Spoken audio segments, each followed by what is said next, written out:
ഹരേ കൃഷ്ണ. കുംഭകർണൻ്റെ മക്കളായ കുംഭനെയും നികുംഭനെയും വധിക്കുന്ന കഥാഭാഗമാണ് ഞാനിവിടെ പറയുന്നത്.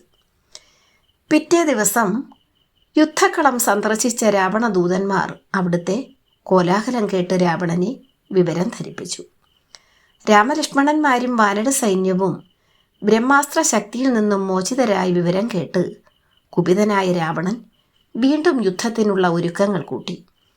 താൻ നിഗ്രഹിച്ച രാമലക്ഷ്മണന്മാരും വാനരന്മാരും ഉയർത്തെഴുന്നേറ്റ് വീണ്ടും യുദ്ധസന്നദ്ധരായിരിക്കുന്ന വാർത്ത കേട്ട് ക്ഷുഭിതനായ മേഘനാഥൻ, അതായത് രാവണൻ്റെ പുത്രൻ മേഘനാഥൻ, തൻ്റെ പ്രമുഖരായ സേനാധിപന്മാരോടൊപ്പം യുദ്ധകളത്തിലേക്ക് പോകാൻ തീരുമാനിച്ചു.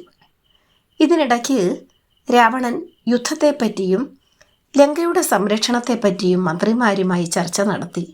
ആ സമയത്ത് ശ്രീരാമൻ്റെ സൈനിക താവളത്തിനും സുഗ്രീവൻ്റെ നേതൃത്വത്തിൽ ആലോചന മുറുകിക്കൊണ്ടിരുന്നു.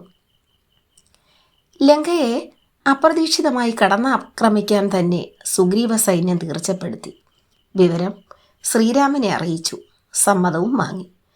അതിൻ പ്രകാരം അർദ്ധരാത്രി തന്നെ വാനര സൈന്യങ്ങൾ തീപ്പന്തവുമേന്തി കോട്ടമതിൽ ചാടിക്കിടന്ന് ലങ്കാനഗരത്തിലെത്തി.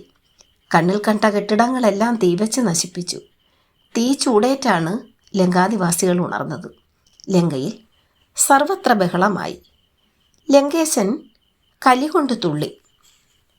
എന്ത് വില കൊടുത്തും ലങ്കയെ രക്ഷിച്ചേ പറ്റൂ എന്ന് രാവണൻ വാശി പിടിച്ചു.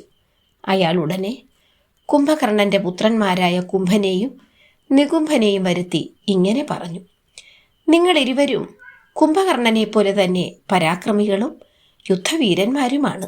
അതിനാൽ സേനാപതികളോടൊപ്പം ഉടനെ ചെല്ലുക. കുംഭനികുംഭന്മാർ രാവണൻ്റെ ആജ്ഞപ്രകാരം യുദ്ധകളത്തിലെത്തി. ശത്രു സൈന്യവുമായി ഏറ്റുമുട്ടി.